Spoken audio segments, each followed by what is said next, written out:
Hello বন্ধুরা, তারপরে চলে আসলাম রাজুস ডেলি ব্লগে রান্নাঘরে। তো দুপুরে রান্নায় চলে আসলাম। তো দুপুরে রান্না করছে, দেখো কী কী। এখানে কড়াই চাপিয়ে দিয়েছি, এদিকে ডাল বসিয়ে দিয়েছি ছোট্ট হাঁড়িতে। অল্প একটু ডাল করবো, বেশি ডাল করবো না, যেহেতু কালকেও ডাল করা হয়েছিল তার জন্য বেশি ডাল করবো না, ছোটো হাঁড়িতে বসিয়ে দিয়েছি। তো এইদিকে এই যে পটল ভাজা করব, আর এদিকে মোচা কেটে নিয়েছি, তো মোচাটা রান্না করব।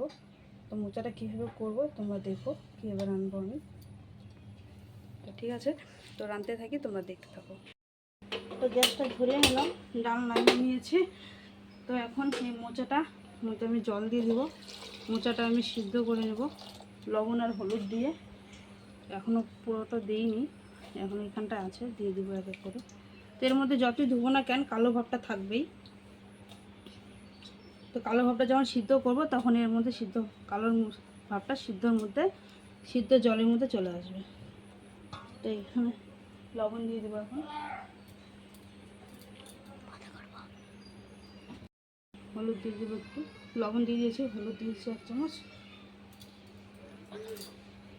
তো সিদ্ধ হতে থাক, আমি একটু ঢেকে দিলাম যাতে সিদ্ধটা হয়ে যায়। তো ঢাকনা উল্টিয়ে দেখবো সিদ্ধ হয়েছে কি, একটু উল্টে পাল্টে দিব। এখনো সিদ্ধ হয়নি, আরও হবে, ঢেকে দেবো আর একটু। তো এদিকে মশলা করতে চলে এসেছি। তো মশলায় আমি একটু গুঁড়ো লঙ্কা দিয়ে দিব, জিরে ও ধনের গুঁড়ো দিয়ে দিব,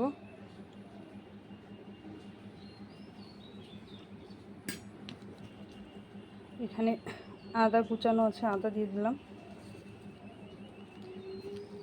রসুন, পেঁয়াজ কুচি,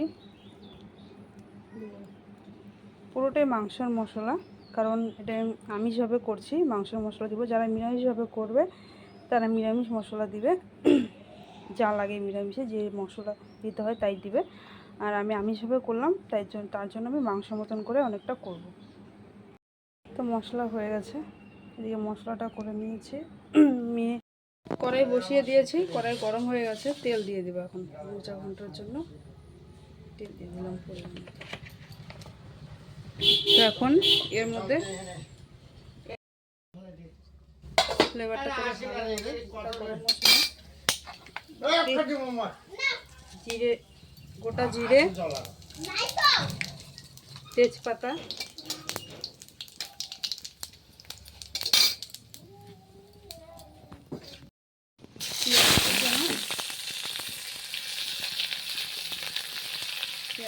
পেঁয়াজটা একটু লাল লাল হবে।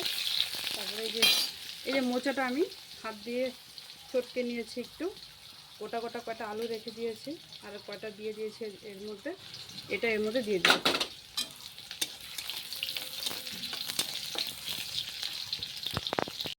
এখন এর মধ্যে পুরোনোর মধ্যে আমি সব এগুলো দিয়ে দেবো,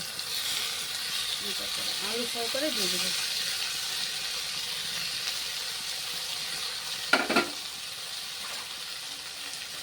নেড়ে নেব।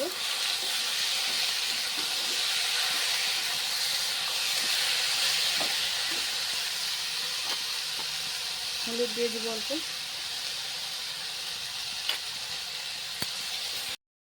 একটু ভাজা ভাজা করে নিলাম, হালকা, বেশি না।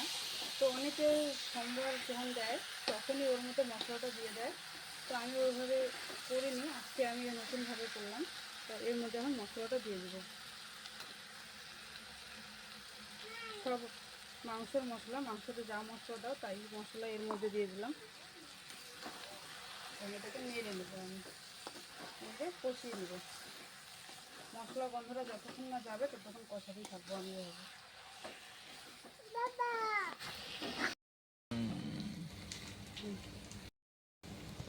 কষানো হয়ে গেল অনেকক্ষণ থেকে, আস্তে আস্তে আস্তে আস্তে ধিমে আছে কষিয়ে নিলাম এটাকে। তো মশলার গন্ধটাও চলে গেল, মোচাটা ভাজা ভাজা হয়ে গেল।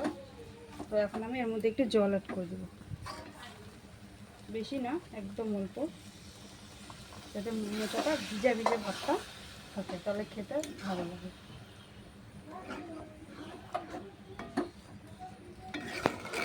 আগে থেকেই মোচা সিদ্ধ করা, সব আলু টালু সিদ্ধ করা, সাদা খালি একটু জলটা দিয়ে দিলাম যাতে ভিজে ভাবটা থাকলে ভালো হবে খেতে।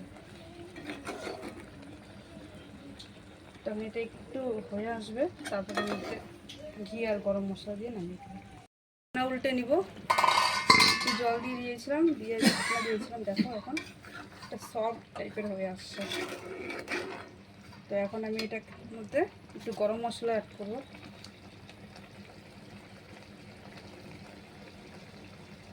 একটু গরম মশলা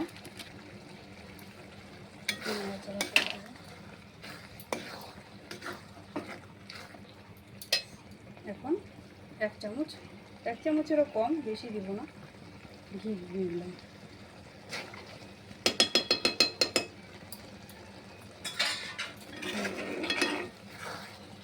এটা হয়ে গেলে আর একটু টেনে নেবে, তার জন্য আমি এরকমই নামিয়ে নেব। কত সুন্দর একটা গন্ধ বার হচ্ছে ঘি আর গরম মশলা। আমরা এইভাবেই খাই বাড়িতে। তো তোমরা কে কীভাবে বানাও আমাকে বলো। তা আমি আমার মতন করে বানিয়েছি, তো তোমরাও এইভাবে একবার ট্রাই করে দেখতে পারো সিম্পলভাবে। দেখো ফাইনালি নামিয়ে নিলাম মোচা ঘন্ট। আমি এইভাবেই নামিয়েছি, এইভাবেই করেছি, তোমাদের সঙ্গে সবটাই শেয়ার করেছি আমি। তো তোমরা কে কীভাবে বানাও আমাকে একটু কমেন্টে জানিও। তা আমি আমার পদ্ধতিতে বানালাম আজকে, নতুন পদ্ধতিতে, সিম্পলভাবে একদম। যদি তোমাদের ভালো লাগে তো জানিও কমেন্টে। আর এটা তোমরা মাসে 2 থেকে 3 বার হলেও খাওয়ার চেষ্টা করবে, কারণ এটা আয়রন মানে সবার থাকতে হয় শরীরের মধ্যে। সবাই তো সব রকম সবজি খাও, তো এটাও খেতে হয় সপ্তাহে একদিন হলেও। ঠিক আছে, তো আজকের মতো এখানেই, টাটা, বাই বাই।